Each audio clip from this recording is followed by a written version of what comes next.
चलिए देखते हैं मध्य प्रदेश की 25 फटाफट बड़ी खबरों को। सबसे पहले न्यूज को कहां से देख रहे हैं हमको कमेंट में बताना बिल्कुल ना भूलें। साथ ही साथ हमारे यूट्यूब चैनल को सब्सक्राइब करें एंड बेल आइकन को ऑल प्रेस करना बिल्कुल ना भूलें।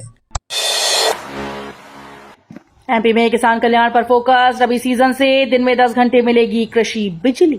मध्य प्रदेश के किसानों के लिए बड़ी राहत की तैयारी है। रबी सीजन से किसानों को खेती के लिए दिन में 10 घंटे बिजली उपलब्ध कराने की व्यवस्था की जा रही है। मुख्यमंत्री डॉ मोहन यादव ने राजगढ़ में आयोजित बलराम कृषि महोत्सव को भोपाल से वर्चुअली संबोधित करते हुए ये जानकारी दी। उन्होंने कहा कि सरकार का लक्ष्य सिर्फ खेती की आय बढ़ाना नहीं बल्कि किसानों के लिए अतिरिक्त आय के स्रोत तैयार करना है। इसके लिए पशुपालन, दुग्ध उत्पादन और मत्स्य पालन को बढ़ावा दिया जाना चाहिए। कम उपस्थिति पर लगेंगी अतिरिक्त कक्षाएं। शिक्षक पोर्टल पर दर्ज करेंगे स्टूडेंट्स की अटेंडेंस। मध्य प्रदेश के सरकारी स्कूल में अब छात्रों की भी ऑनलाइन उपस्थिति दर्ज की जाएगी। फिलहाल ये व्यवस्था खासतौर पर कक्षा 9 से 12वीं तक लागू करने की तैयारी है। छात्रों की हाजिरी के लिए न बायोमेट्रिक मशीन लगेगी और न ही फेस रिकॉग्निशन का इस्तेमाल होगा। कक्षा शिक्षक पोर्टल पर विद्यार्थियों की उपस्थिति दर्ज करेंगे। स्कूल शिक्षा विभाग का उद्देश्य छात्रों की नियमित पढ़ाई और उपस्थिति की ऑनलाइन मॉनिटरिंग करना है। एमपी में एडीपीओ परीक्षा की तारीख तय। 18 अक्टूबर को होगी परीक्षा। मध्य प्रदेश लोक सेवा आयोग ने सहायक जिला लोक अभियोजन अधिकारी यानी एडीपीओ परीक्षा 2026 की तारीख घोषित कर दी। परीक्षा 18 अक्टूबर को आयोजित की जाएगी। इस भर्ती के तहत 107 पदों पर नियुक्ति की जाएगी। आवेदन प्रक्रिया फिलहाल जारी है और इच्छुक अभ्यर्थी 19 सितंबर तक विलंब शुल्क के साथ आवेदन कर सकते हैं। आयोग ने विलंब शुल्क 25,000 रुपए निर्धारित किया है। एमपीपीएससी ने एडीपीओ भर्ती के लिए मार्च में अधिसूचना जारी की थी। रक्षाबंधन पर बहनों को डाक विभाग की सौगात। राखी भेजने पर मिलेगी 10% की छूट। रक्षाबंधन पर मध्य प्रदेश की बहनों के लिए डाक विभाग ने खास सौगात दी। अब प्रदेश भर के डाकघरों से स्पीड पोस्ट के जरिए राखी भेजने पर 10% की छूट मिलेगी। ये विशेष सुविधा 12 अगस्त से लागू होगी। हालांकि छूट का लाभ लेने के लिए लिफाफे पर बड़े और साफ अक्षरों में राखी मेल लिखना अनिवार्य होगा। इसके बाद ही डाक को विशेष श्रेणी में शामिल कर रियायती शुल्क लिया जाएगा।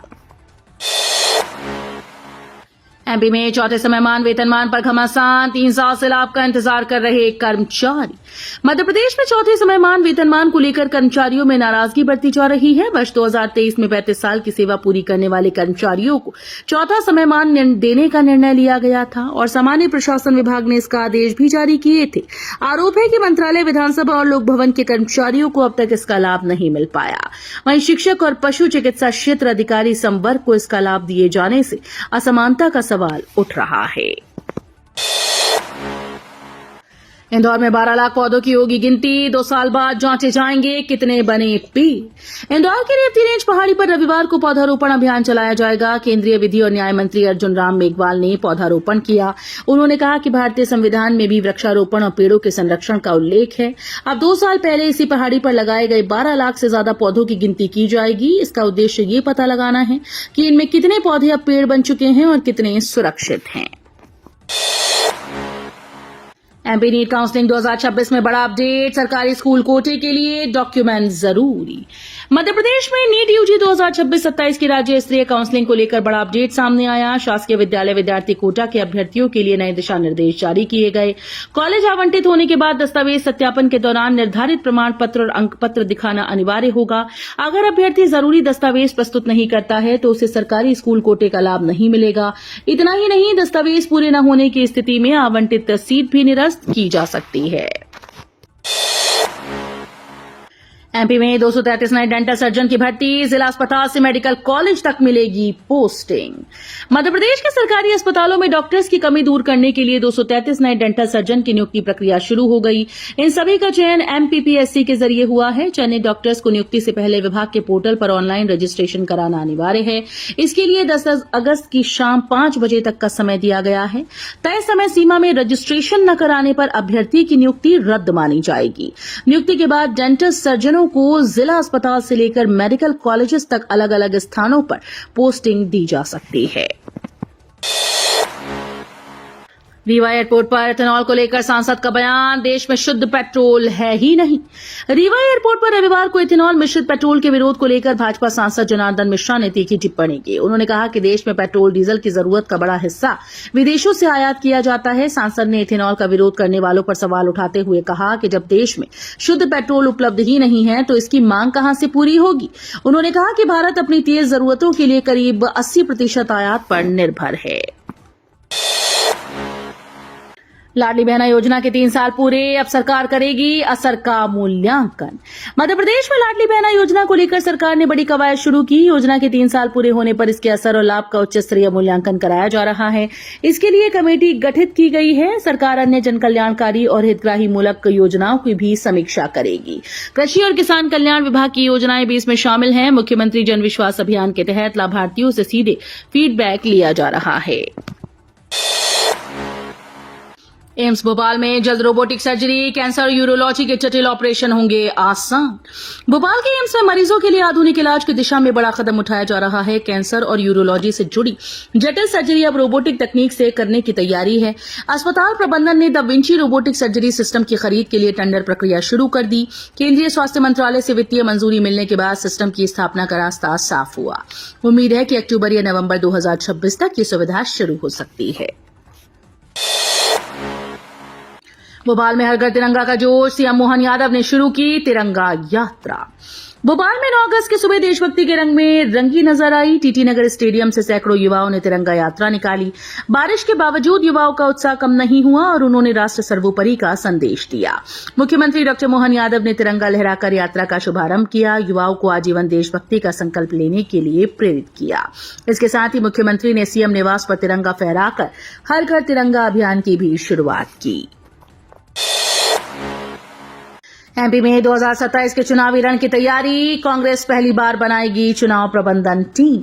मध्य प्रदेश में 2027 के चुनावी मुकाबले को लेकर के कांग्रेस ने नई रणनीति पर काम शुरू कर दिया।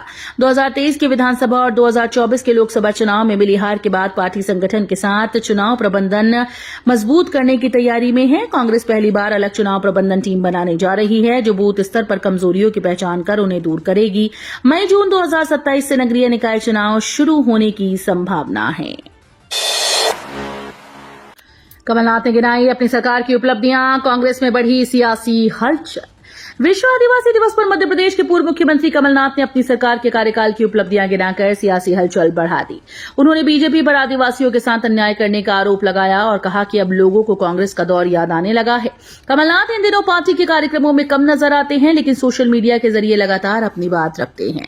उनकी सक्रियता को लेकर कांग्रेस के भीतर भी चर्चाएं तेज हो गईं। 660 बड़े निर्माणों की जांच में 170 की पड़ताल पूरी, अब अवैध निर्माणों पर कार्रवाई की तैयारी।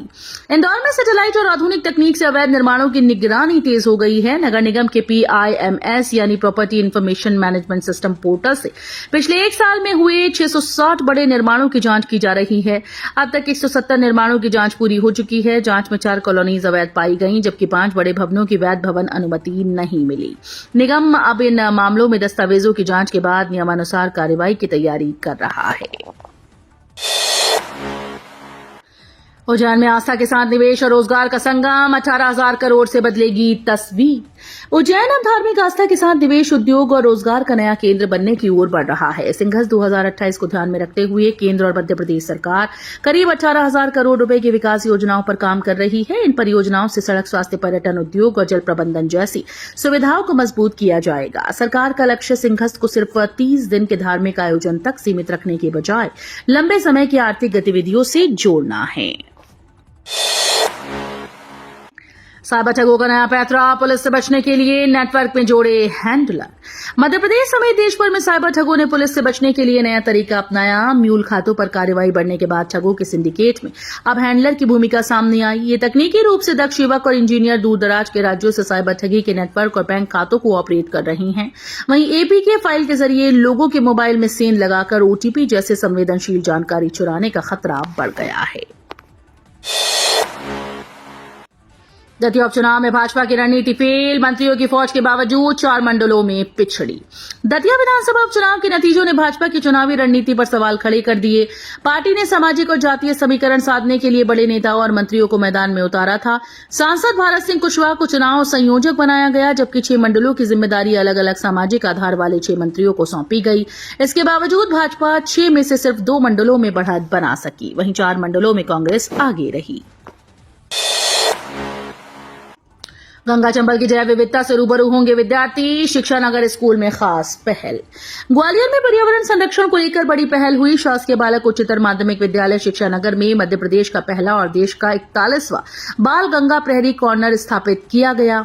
इसका उद्देश्य विद्यार्थियों को गंगा और उनकी सहायक नदियों की जैव विविधता, जलीय पारिस्थितिकी और संरक्षण के प्रति जागरूक करना है। भारतीय वन्यजीव संस्थान और राष्ट्रीय स्वच्छ गंगा मिशन की टीम ने स्कूल में जागरूकता कार्यक्रम आयोजित कर कॉर्नर की शुरुआत की। मेट्रो का इंतजार खत्म होने वाला है, 1 हफ्ते में मिल सकती है दूसरी एनओसी। इंदौर वासियों के लिए मेट्रो को लेकर बड़ी खुशखबरी है। सुपर कॉरिडोर से रेडिसन चौराहे के बीच जल्द ही मेट्रो का कमर्शियल रन शुरू होने की उम्मीद है। कमिश्नर ऑफ रेलवे सेफ्टी यानी सीआरएस की ओर से अगले 1 सप्ताह में प्रोजेक्ट के लिए दूसरी बार एनओसी जारी की जा सकती है। एनओसी मिलने के बाद व्यावसायिक संचालन का रास्ता साफ हो जाएगा। मेट्रो के एमडी एस कृष्ण चैतन्य ने भी जल्द संचालन शुरू होने की बात कही। इससे सुपर कॉरिडोर और रेडिसन क्षेत्र के बीच सफर करने वाले यात्रियों को बड़ी राहत मिलेगी। बच्चों की परवरिश के लिए संविदा कर्मियों को भी छुट्टी, हाईकोर्ट ने तय किया अधिकार। मध्य प्रदेश हाईकोर्ट ने संविदा कर्मचारियों के लिए चाइल्ड केयर लीव को लेकर बड़ा फैसला सुनाया। कोर्ट ने कहा कि संविदा कर्मचारी भी अपनी पूरी सेवा अवधि में जरूरत के मुताबिक 720 दिन की चाइल्ड केयर लीव ले सकते हैं। मामला संविदा कर्मचारी आयशा शेख की याचिका से जुड़ा है, जिससे कोर्ट के आदेशों के बावजूद विभाग ने छुट्टी नहीं दी। कोर्ट ने आदेश का पालन न होने पर सक्षम अधिकारी पर 50,000 रुपए का जुर्माना लगाया और कर्मचारी को तत्काल छुट्टी देने के निर्देश दिए। रायसेन के संदीपनी स्कूल में अजीब फरमान, एक दिन छात्र तो अगले दिन छात्राएं जाएंगी स्कूल। रायसेन के उदयपुरा स्थित संदीपनी स्कूल में परिवहन व्यवस्था की कमी से विद्यार्थियों की परेशानी बढ़ गई। बसेस की कमी को देखते हुए स्कूल प्रबंधन ने नया नियम लागू किया। अब एक दिन छात्र और अगले दिन छात्राएं बस से स्कूल आएंगी। स्कूल प्रबंधन ने अभिभावकों से सहयोग की अपील की है। बसेस की कमी ने स्कूल की व्यवस्थाओं पर सवाल खड़े कर दिए। पर्याप्त परिवहन सुविधा न होने का असर सीधे विद्यार्थियों की पढ़ाई और रोजाना स्कूल आने जाने की व्यवस्था पर पड़ रहा है। एमपी की हवाई कनेक्टिविटी को पांग, भोपाल रीवा जबलपुर से एक साथ 4 नई फ्लाइट शुरू। मध्य प्रदेश की हवाई कनेक्टिविटी को रविवार को बड़ी सौगात मिली। भोपाल रीवा जबलपुर से एक साथ 4 नई फ्लाइट सेवाएं शुरू हो गईं। रीवा और जबलपुर से कोलकाता के लिए सीधी उड़ान शुरू हुई, जबकि भोपाल से पटना और रीवा के लिए नई फ्लाइट उपलब्ध हुई। मुख्यमंत्री डॉ मोहन यादव ने राजा भोज एयरपोर्ट से इन उड़ानों को हरी झंडी दिखाई। कार्यक्रम में केंद्रीय नागरिक उड्डयन मंत्री किंजरापू राम मोहन नायडू और उप मुख्यमंत्री राजेंद्र शुक्ल भी मौजूद रहे। आदिवासी पहचान और अधिकारों पर उमंग सिंघार का जोर, बोले युवा अपने हक को लेकर जागरूक। कांग्रेस नेता उमंग सिंघार ने मध्य प्रदेश में आदिवासी समुदाय की पहचान और अधिकारों को लेकर बड़ा बयान दिया। एमपी आदिवासी विकास परिषद के एक कार्यक्रम में उन्होंने कहा कि प्रदेश की 22% से ज्यादा आबादी ट्राइबल है और उनकी पहचान को कमजोर करने की कोशिशें हो रही हैं। उमंग सिंघार ने ट्राइबल कम्युनिटी के लिए अलग कोच की मांग उठाई। उन्होंने कहा कि आदिवासी युवा अब जागरूक हैं और अपने अधिकार, पहचान और भविष्य को लेकर सजग हैं। एमपी में आसमानी आफत, अगले 48 घंटे मूसलाधार बारिश का अलर्ट, 5 जिलों में ऑरेंज अलर्ट। मध्य प्रदेश में मानसून एक बार फिर से जोर पकड़ता नजर आ रहा है। मौसम विभाग ने अगले 48 घंटे कई जिलों में भारी से अति भारी बारिश का अलर्ट जारी किया। रायसेन, नरसिंहपुर, नर्मदापुरम, सिवनी, जबलपुर में अति भारी बारिश का ऑरेंज अलर्ट है। कई इलाकों में तेज हवाओं के साथ गरज चमक और आकाशीय बिजली गिरने की चेतावनी भी दी गई। लगातार बारिश से नदियां उफान पर हैं, जबकि कुछ बांधों के गेट खोले जा रहे हैं। वीडियो अच्छी लगी तो वीडियो करिए लाइक एंड चैनल को सब्सक्राइब कर बेल आइकन को और प्रेस कर लीजिएगा।